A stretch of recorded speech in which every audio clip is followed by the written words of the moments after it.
नमस्कार दोस्तों, welcome you to GK tricks. इस वीडियो में हम रीट एग्जाम्स के लिए जो हमारी सीरीज चल रही है राजस्थान जीके रिवीजन की, इसको हम आगे बढ़ाते हैं।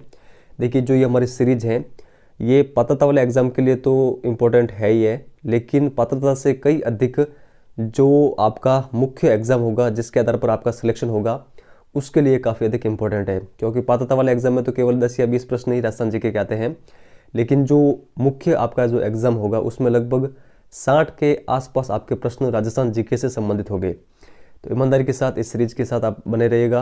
और अभी तक देखिए हमने क्लास 6 की बुक को कवर कर लिया है, राजस्थान जीके की एनसीईआरटी वाली। इस वीडियो से हम एनसीईआरटी 7th क्लास की बुक को स्टार्ट करते हैं। इस वीडियो में हम चैप्टर नंबर 1, 2 और 3 कवर करेंगे। तो शुरुआत करते हैं चैप्टर नंबर 1 से। चैप्टर नंबर 1 का नाम है वन, वन्य जीव एवं संरक्षण। तो हमारा फर्स्ट क्वेश्चन है, राजस्थान के कुल वन क्षेत्र के आधे से अधिक क्षेत्र पर कौन से वन हैं? आरक्षित वन, सुरक्षित वन, अवर्गीकृत वन या फिर कोई नहीं? देखिए, इसका सही आंसर होगा ऑप्शन नंबर 2, सुरक्षित वन। ये राजस्थान के कुल वन क्षेत्र के आधे से अधिक क्षेत्र पर हैं। तो आप ध्यान रखिएगा, सुरक्षित वन की विशेषता क्या है कि इन पर अंशतः सरकारी नियंत्रण होता है।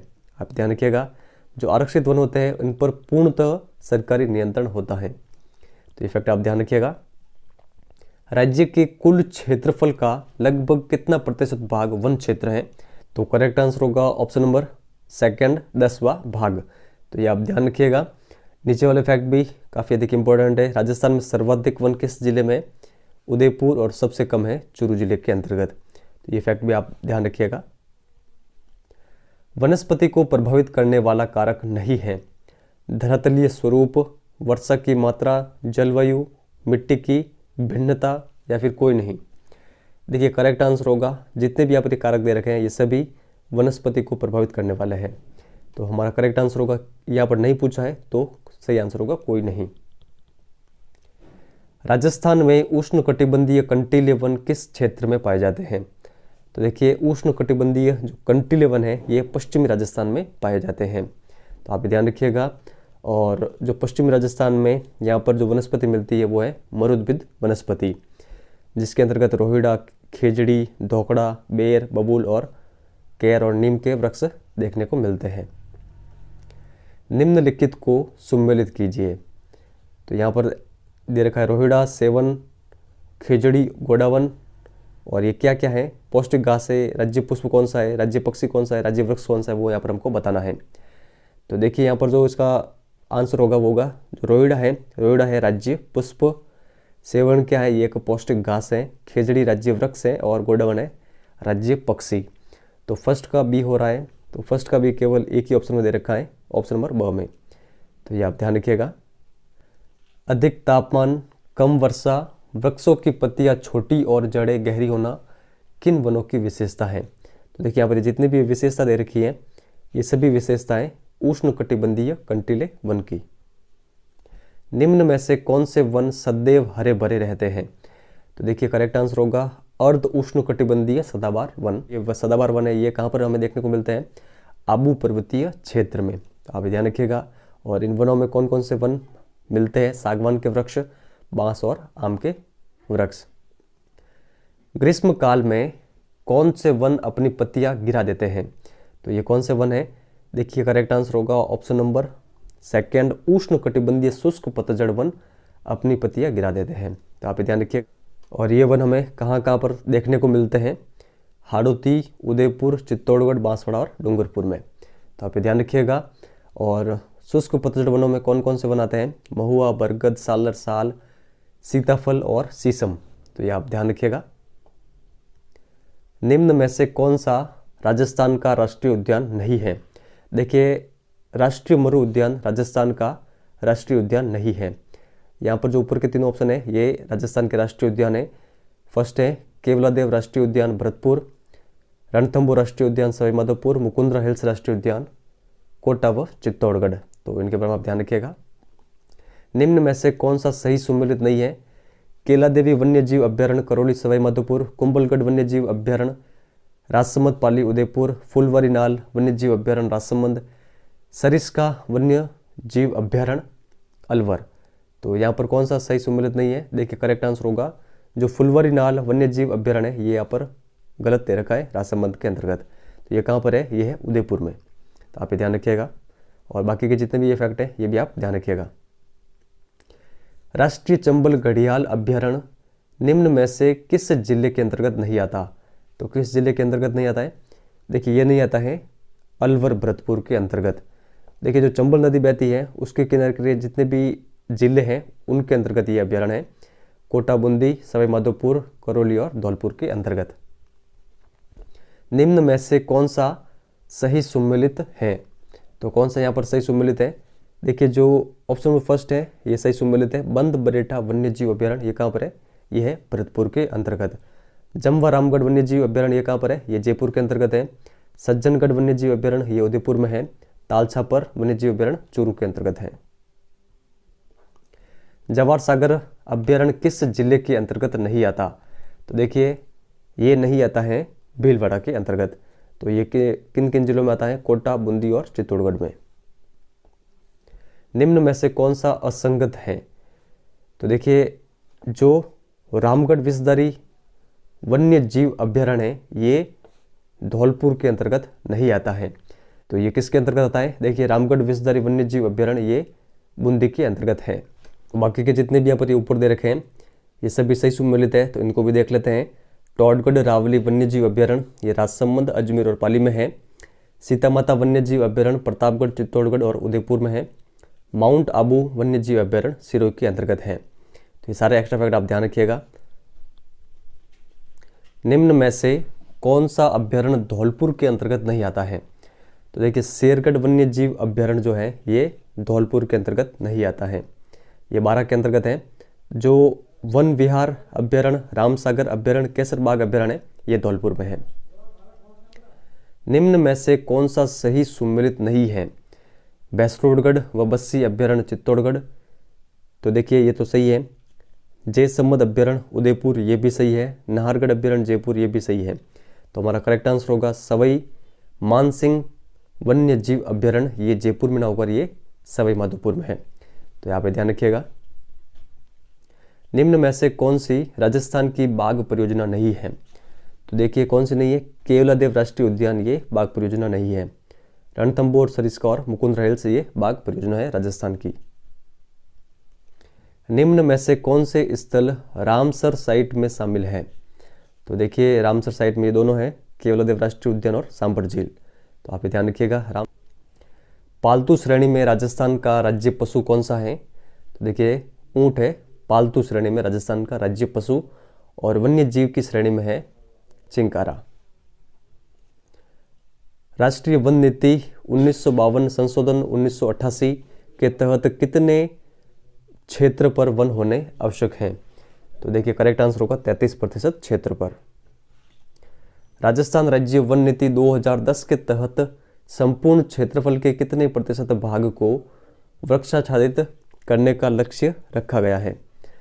तो देखिए यहाँ पर सही आंसर होगा हमारा ऑप्शन नंबर थर्ड 20% क्षेत्र को।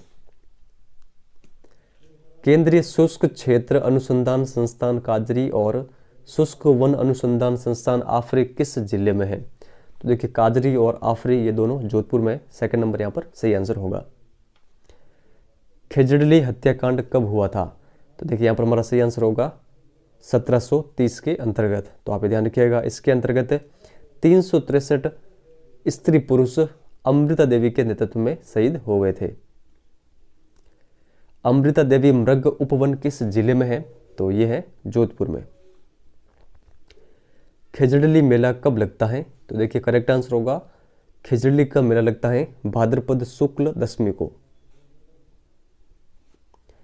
घड़ियालों की प्रजाति को संरक्षित करने के लिए कौन सा अभ्यारण्य है? देखिए मोस्ट इंपोर्टेंट प्रश्न है। करेक्ट आंसर होगा ऑप्शन नंबर थर्ड राष्ट्रीय चंबल अभ्यारण्य। घना पक्षी विहार पक्षियों का स्वर्ग माना जाता है, यहाँ का मुख्य आकर्षण है? तो देखिए यहाँ का मुख्य आकर्षण है साइबेरियन क्रेन। कौन सा स्थान जंगली मुर्गों के लिए प्रसिद्ध है? तो देखिए ये प्रश्न भी काफी अधिक इंपॉर्टेंट है। जंगली मुर्गों के लिए प्रसिद्ध है माउंट आबू। उड़न गिलहरी किस अभ्यारण्य में देखने को मिलती है? तो ये भी काफी अधिक इंपॉर्टेंट प्रश्न है। उड़नगिरी हमें देखने को मिलती है सीता माता वन्य जीव अभ्यारण्य के अंतर्गत। कौन सा एक अभ्यारण्य काले हिरणों के लिए प्रसिद्ध है? देखिए ये प्रश्न राजस्थान के कई कॉम्पिटिटिव एग्जाम में आ चुका है। करेक्ट आंसर होगा ताल छापर अभ्यारण्य। तो यहाँ पर हमारे चैप्टर नंबर फर्स्ट के सारे क्वेश्चन कवर हो गए हैं। चैप्टर नंबर सेकंड की शुरुआत करते हैं और ये चैप्टर सबसे अधिक इंपॉर्टेंट है। इसका नाम है खनिज एवं ऊर्जा संसाधन। तो चलिए शुरुआत करते हैं क्वेश्चन नंबर फर्स्ट से। निम्न में से कौन सा सही सुमेलित है? यहाँ पर कुछ धात्विक खनिज दे रखे हैं। चूना पत्थर, जिप्सम, संगमरमर, अभ्रक, रॉक फॉस्फेट, घिया पत्थर, बलुआ पत्थर, नमक। यहाँ पर अधात्विक खनिज के सामने दे रखा है लोह अयस्क, मैग्नीज, सीसा जस्ता, चांदी, तांबा। और ऊर्जा खनिज के सामने दे रखे हैं कोयला, प्राकृतिक गैस, पेट्रोलियम या फिर कोई नहीं। तो देखिए यहाँ पर कौन सा सही सुमेलित है वो हमें बताना है। देखिए यहाँ पर ऑप्शन नंबर थर्ड सही है। ऊर्जा खनिज यहाँ पर सही दे रखे हैं कोयला, प्राकृतिक गैस और पेट्रोलियम। बाकी देखिए जो धात्विक खनिज है, धात्विक खनिज के अंतर्गत ये जितने भी यहाँ पर दे रखे हैं ये नहीं आते हैं। और जो अधात्विक खनिज है इसमें ये जितने भी यहाँ पर दे रखे हैं ये नहीं आते हैं। तो धात्विक खनिज कौन कौन से हैं? देखिए जो नीचे वाले हैं लोह अयस्क, मैग्नीज, सीसा जस्ता, चांदी और तांबा, ये सभी धात्विक खनिज है। और अधात्विक खनिज कौन कौन से हैं? तो ऊपर वाले सभी अधात्विक है।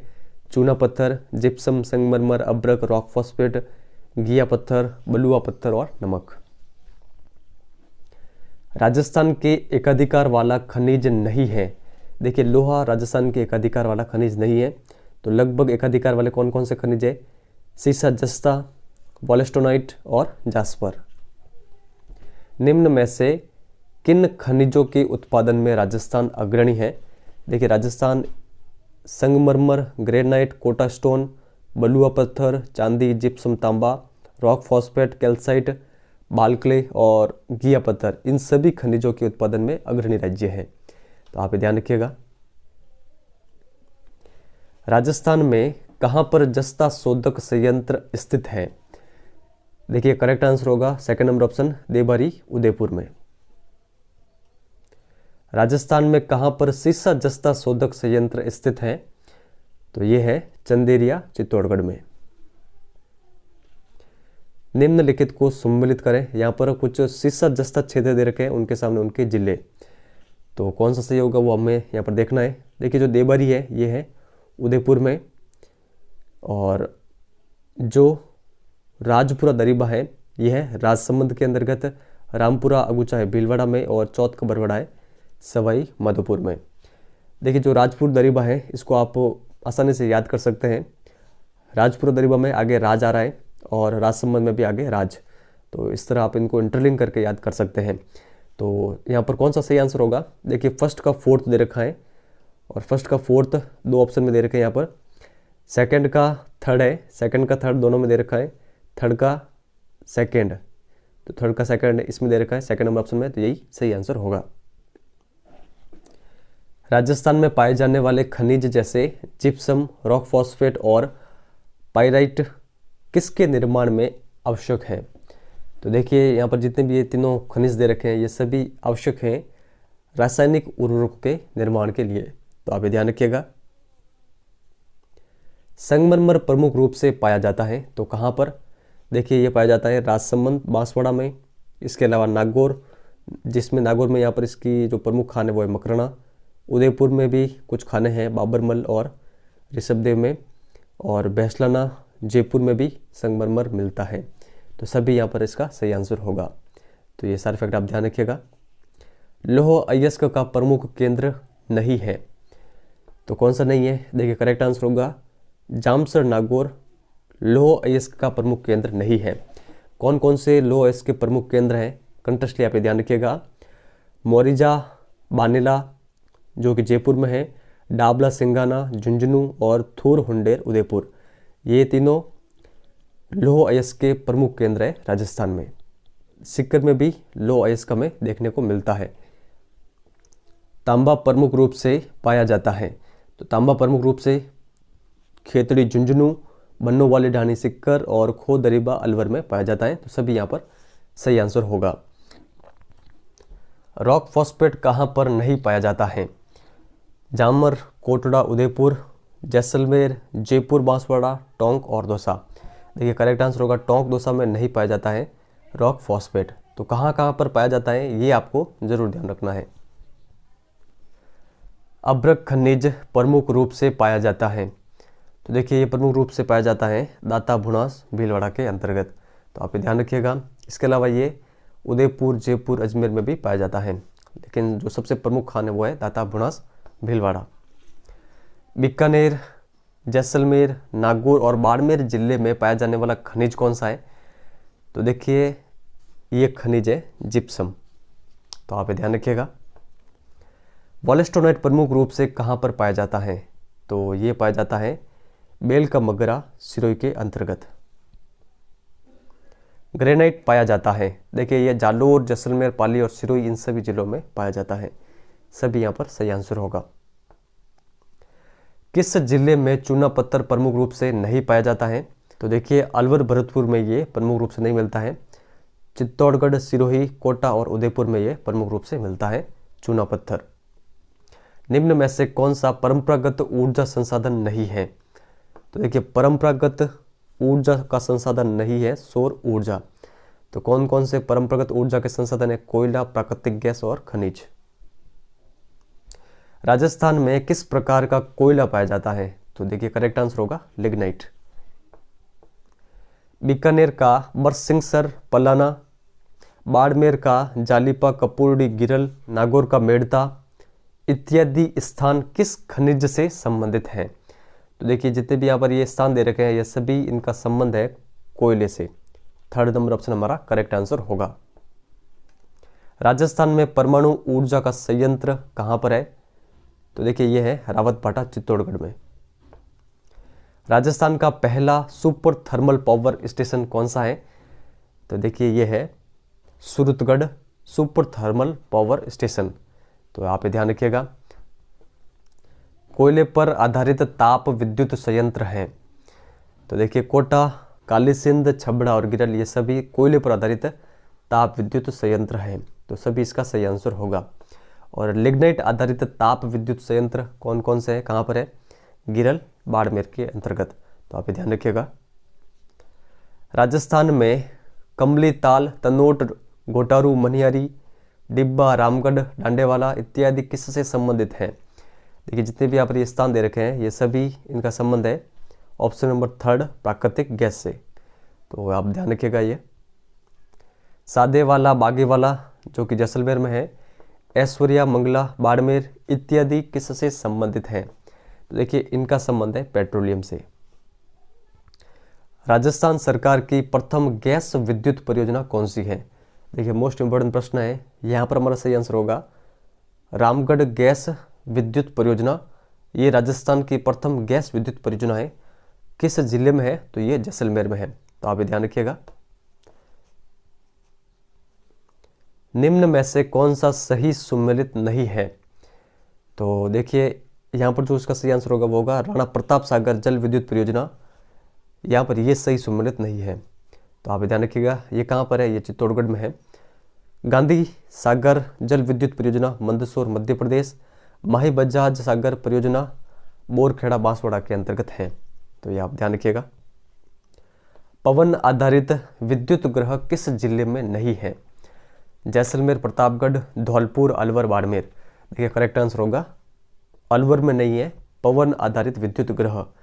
तो जो यहाँ पर 4 जिले दे रखे हैं इन चारों जिलों में है ये पवन आधारित विद्युत ग्रह। तो आप ध्यान रखिएगा। निम्न में से किन जिलों में बायोगैस संयंत्र स्थित हैं? तो देखिए ये स्थित है जयपुर और उदयपुर में।